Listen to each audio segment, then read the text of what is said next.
In colonial America, doctoring was a profession that physicians and patients today would find close to unrecognizable. Medicine, or physic as it was called, was based on ancient concepts of health and illness. Physicians commonly treated patients by bleeding them or inducing vomiting. What surgery there was took place without anesthesia. A doctor's bag at the time of the Revolutionary War contained only a few rudimentary medications. That's all there were. Foxglove, known today for its essential ingredient, digitalis, to steady an ailing heart. Opium, to relieve pain. Ginger, to aid the digestion. Even the notion of infection was absent from medicine, since the knowledge that germs cause disease would not be advanced until more than a century after the Declaration of Independence. A doctor's work was more art than science, and in most cases, not very good art at that. Medicine has progressed more in the last 200 years, indeed in the last 50 years, than in all previous human existence. And Yale University, home to one of America's earliest medical schools, has played a vital role in that progress.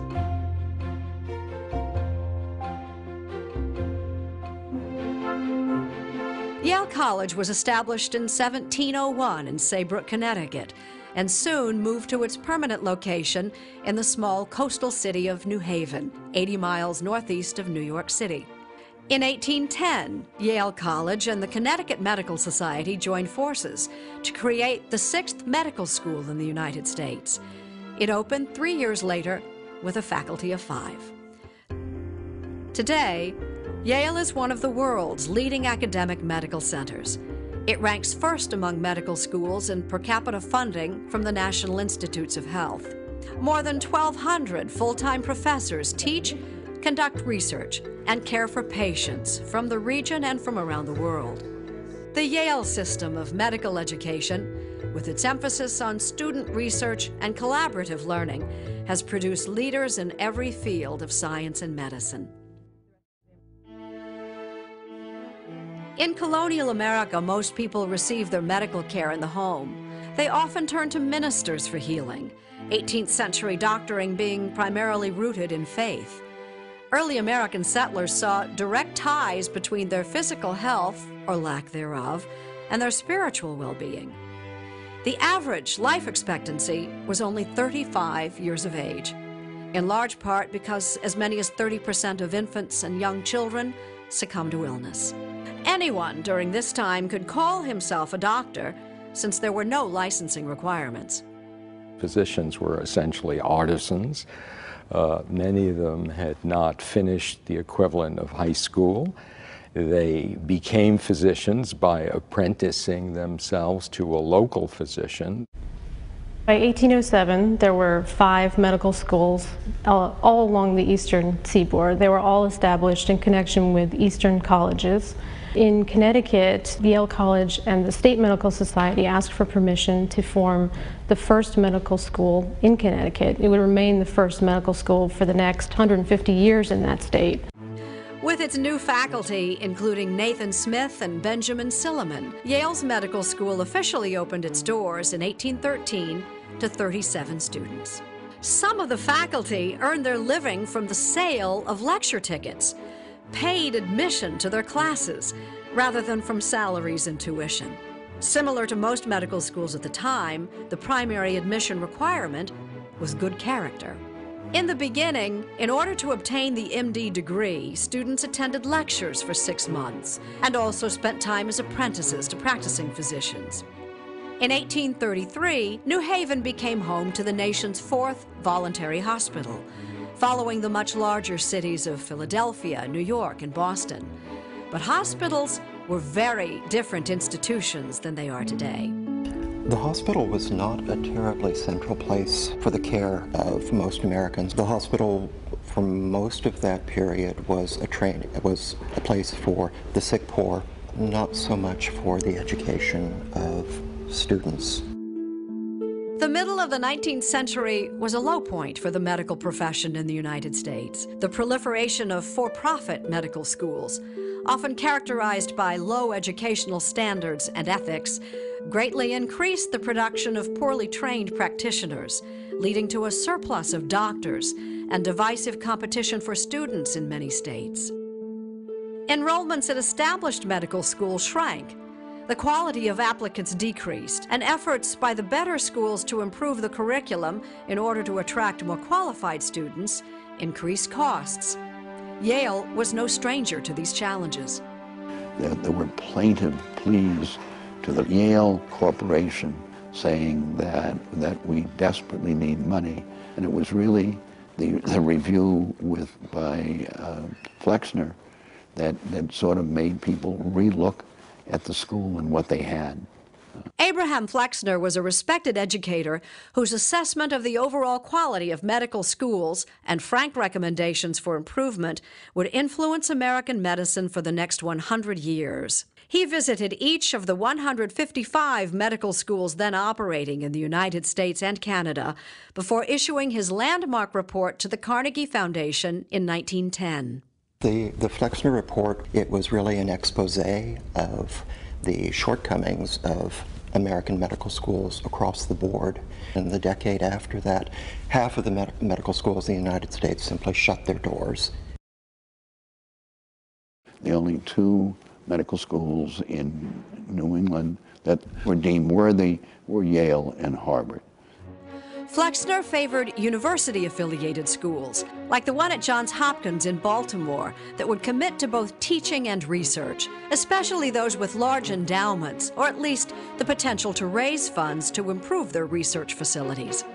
Once the Flexner report came out, the tide of philanthropy shifted to education. Largely medical education, but general education as well. The Rockefellers gave Flexner $50 million to distribute. That really woke Yale up, woke alumni up, and the Rockefeller Foundation said to Yale and to other universities that were being saved, you can have our money basically on three terms. First, your faculty have to be on full-time employment as professors of medicine, not with a private practice. Second, you have to have access to the clinical material, which means patients. And then third, you've got to match our money.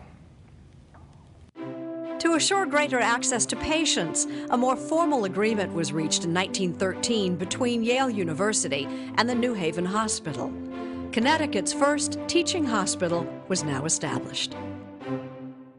During the first decades of the 20th century, American medicine had undergone a major transformation. Medical licensing was now required to become a physician. Hospitals were not only for the sick poor, but also for the community at large, and for medical education.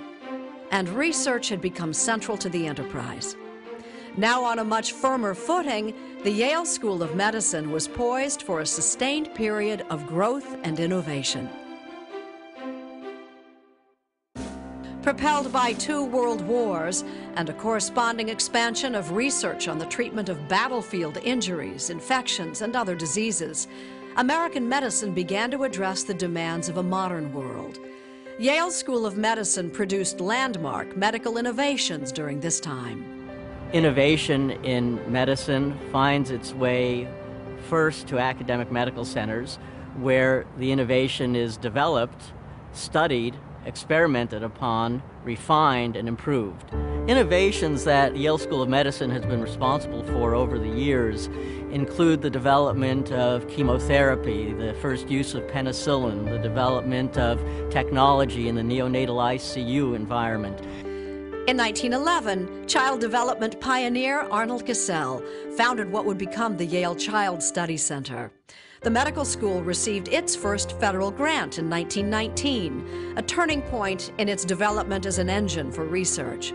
Innovations in medical education were also coming, beginning with the hiring of a new dean, Milton C. Winternitz. Then in 1920, another milestone, Yale Corporation recruited a Dean Winternitz, who has been described as a steam engine in pants. So as dean, Winternitz really oversaw profound changes at the medical school. Changes to the physical plan, changes to the faculty, changes to the curriculum.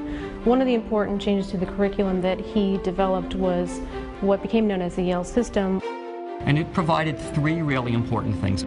One was a flexible, cohesive, and collaborative learning environment. Two was the mentorship that they received from our faculty. And the third is the thesis. I definitely chose to come to Yale for the Yale system, which has been as remarkable as it was advertised. It gives us the flexibility to really work with our classmates and to interact with professors and not be so concerned about numerical grades. The key to medical education today is to teach your students to be self-learners. They must be able to read the literature, critically judge the literature, determine what has changed and what's true, and whether they should modify their practice accordingly.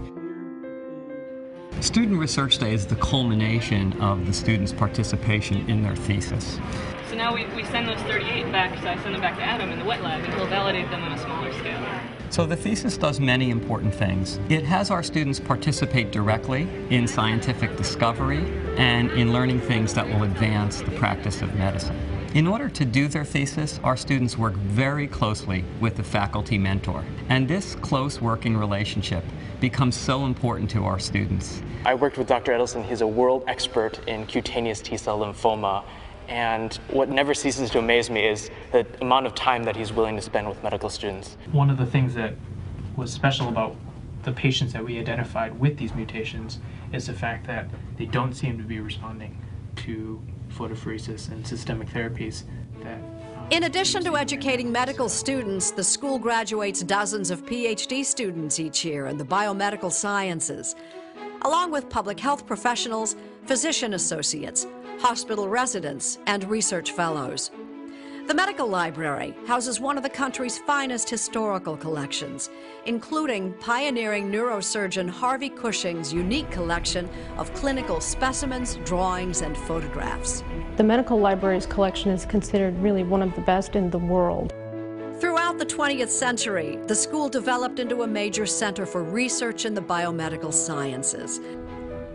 It also took advantage of its close proximity to the main Yale campus located just a few blocks away, and home to many of the world's leading scholars in the humanities. For more than 2 decades, the Humanities in Medicine program has connected medical students and scholars with writers, artists, historians, and others with a unique perspective relevant to medicine and the human experience of illness. So this is how Vesalius started, really, was with these sheets which were prepared for teaching. The importance of humanities in medical school cannot be emphasized enough. With the things that you see on the ward and the emotions that you experience, the humanities is definitely a place, a venue that we've used to sort of cultivate these emotions and express them in different formats. Many students come here as well-trained musicians, and so established now 2 years ago as the Yale Medical Symphony.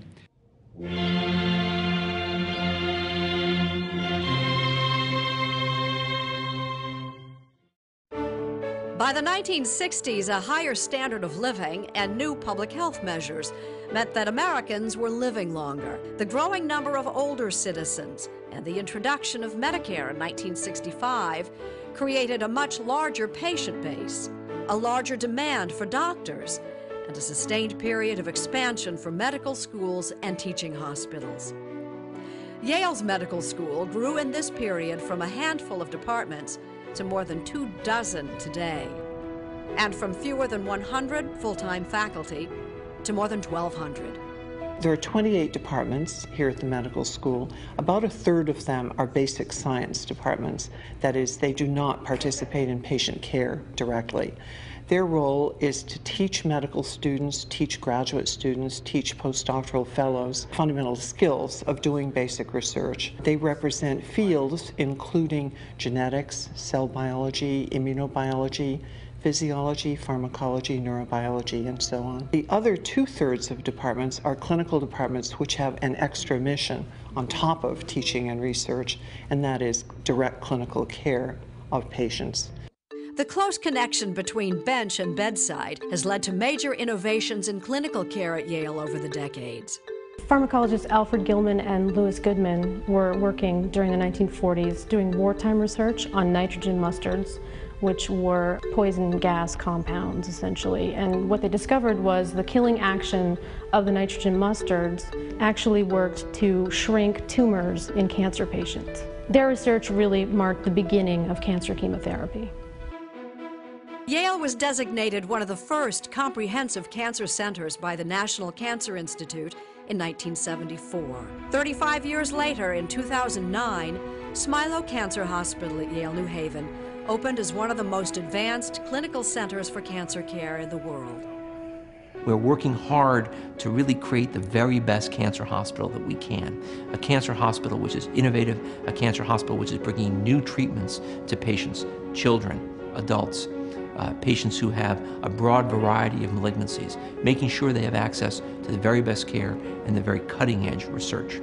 I think innovation in medicine is an important part of the practice of medicine. I think that's what makes the Yale School of Medicine unique. There's a community of scholars, physicians and scholars that are trying to understand the most basic mechanisms of disease and understand the details about patients, and to use that information about patients to inform the research and use advances from the research to inform better patient care. And what we're trying to do is understand what are the biomarkers or what are the genetic markers that might let us predict. One of the things about Yale is Yale has always been a place that has had science at its very heart. Science plays an increasingly important role in medicine. Medicine is a study of biological phenomena going wrong. So what you see really is that scientific discovery leads to technological innovation and application to medicine itself.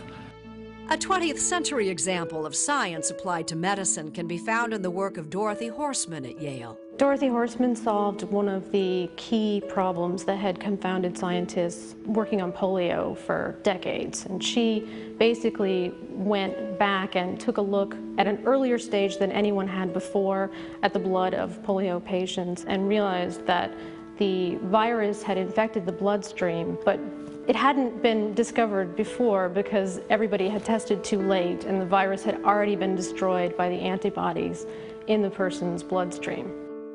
Building on the work of Horseman and others, the first polio vaccines were developed, and a disease that devastated 20,000 lives a year in the U.S. alone was virtually eradicated. Yale is a special place in that I think there's more communication here across fields, both between the different fields of basic science and between basic science and people who are primarily involved in the clinical practice of medicine. Other seminal discoveries by Yale researchers have led to the development of new drugs and therapies. The HIV/AIDS drug Xerit was discovered by Yale pharmacologists. A Yale team developed and tested the first insulin pump for diabetes. Lyme disease was identified by 2 Yale physicians in 1975. The medical school has focused its translational research efforts toward better understanding transplant rejection, cardiovascular disease, neurodegenerative diseases such as Alzheimer's and multiple sclerosis, and immune disorders. Yale has played an enormous role in the innovations that have happened in medicine over the past 50 to 100 years. Some of the fundamental discoveries of understanding how genes work have been made at Yale. We took the approach of using extreme outliers in the population, patients who have extremely high or extremely low blood pressure, and using tools of the Genome Project to try to understand the specific causes of these disorders. And this has taken us from discovery to new applications of existing pharmaceutical agents to treat patients, to new recommendations from the Institute of Medicine for the reduction of salt in the diet of every American. Biggest issue in this family is whether we want to go ahead and do the whole exome sequence or not. Key milestones at the Yale School of Medicine include development of the first transgenic mouse and important discoveries related to autism, dyslexia, Tourette's syndrome, and hypertension. In addition, fundamental discoveries such as the inner workings of cells and how proteins fold into their unique 3-dimensional shapes were made at Yale. The Yale Stem Cell Center, dedicated to understanding the basic biology of cells that give rise to every kind of tissue in the body, was created in 2006. Well, you know, success breeds success in the academic world. So when you have a great institution like the Yale School of Medicine with a great history and a great reputation, embedded in a great university that's regarded as one of the tops in the world, it really does help in recruiting faculty. And we expect that every faculty member coming in ought to be a leader in the world in their field, and we try to instill that same enthusiasm and spirit in our students. I'm really interested in public health issues, so I really would hope at some point in my future to be sort of working in the Department of Health of some sort, even with the WHO or with the CDC or at the NIH. And one of the great things about working in a university is working with young people. That's one of the things I've really had probably most pleasure from. Last year in the United States, there were over 50,000 applicants to medical schools. We had over 4,000 applications. We did 800 interviews, and from those 800 applicants, we selected our 100 medical students. So our class size is 100, and I think that really fosters a collegiality in our community. We learn from each other, and we push each other forward. Most students at the School of Medicine volunteer a portion of their time to community activities, teaching human anatomy to local high school students, working in the downtown evening soup kitchen, or providing care under the supervision of faculty physicians in the student-organized Haven Free Clinic and Wednesday Evening Clinic. Students put out a literary magazine, perform with the Yale Med Players Theater Group, and in the second year, put on a highly entertaining, if somewhat irreverent, review, both celebrating and mocking their favorite professors and fellow students. We have great students at Yale. They have an independent spirit, and they are passionate about their careers. Our students want to make a difference in the world. They want to contribute to the future of medicine in some important and meaningful way. Excellent students require exemplary teachers. And Yale School of Medicine's faculty are well represented within the National Academy of Sciences, the Institute of Medicine, and the Howard Hughes Medical Institute. And they've been recognized internationally with scores of prizes and awards, including the Nobel Prize. The Yale School of Medicine has an extraordinary level of excellence among its faculty. You know, their work I think, sets a standard that everyone aspires to, and people have tremendous respect and admiration for the really great leading scientists. And we literally have dozens of such people here at the Yale School of Medicine. It's a striking assembly of talent. That's a beautiful result because it deals with that paradox that you've got one receptor giving two possible outcomes. Absolutely. Yeah. This department has been responsible for quite some interesting discoveries. The discovery of how the innate immune system works has been one of the triumphs of the last decade or two. And it really started here. We were at the leading edge of using genetics to unravel complex genetic traits such as high blood pressure. We were the first university in the world to succeed in doing genome-wide analysis of relating common variants to a common disease with macular degeneration. We were the first university in the world to sequence all of the genes in the genome in order to make a clinical diagnosis. The Yale Center for Genome Analysis is one of the advanced core facilities making state-of-the-art scientific instrumentation available to faculty and students across the university. Other core facilities provide tools for RNA interference, molecular and cellular imaging, small molecule screening, and other cutting-edge technologies.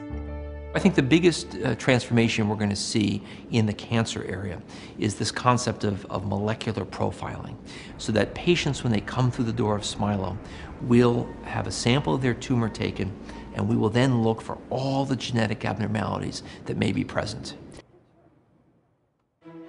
The acquisition of our new West Campus in West Haven, Connecticut, just 7 miles from the main campus, is given us an opportunity to build interdisciplinary collaborative research programs at the cutting edge, divorced from the ordinary ordering of academic departments, and instead focused on important thematic areas of science that will be very valuable in the future. Further from home, Yale School of Medicine's international partnerships with Fudan University in China, Makerere University in Uganda, and many others will extend the knowledge gained by Yale scientists to benefit patients around the world. Medical school faculty have collaborations all over. We have a major one in London with the University College London Medical Center. But there are, in the developing world, a great many collaborations going on. We have people doing medical research essentially on every continent in collaboration with scholars and investigators everywhere. In addition to that, because we bring so many people from all over the world here, train them, and then send them out to university positions all over the world, we have true global reach in the impact of the work that we do. As Yale School of Medicine begins its third century, it seeks to educate the future leaders of American medicine while applying cutting-edge scientific research to the goal of making people healthier.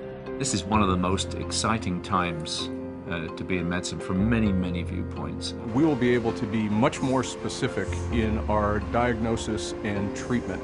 And the benefit to individual patients will be they will have treatments that are tailored to their specific inherited abnormalities. They will have early diagnosis of inherited predisposition that will enable them to either change lifestyle or change therapeutics that in ways that will give them better therapeutic outcomes because we anticipate there will be new medicines that will be more selective, of greater efficacy, and reduced side effects. Probably the biggest impact we'll have on the future will be through the students that we educate. They will be the scholars and leaders of tomorrow, and they will be a part of the transformation of medicine in the future. In addition, our researchers will continuously redefine the cutting edge of science, and our clinicians will practice at the cutting edge and do the clinical research that defines future trends in clinical medicine. The number of resources available to us is nearly unlimited. Anything that we can put our minds to, we can create here, and it's just such a fascinating and wonderful place to be able to have these opportunities available to us.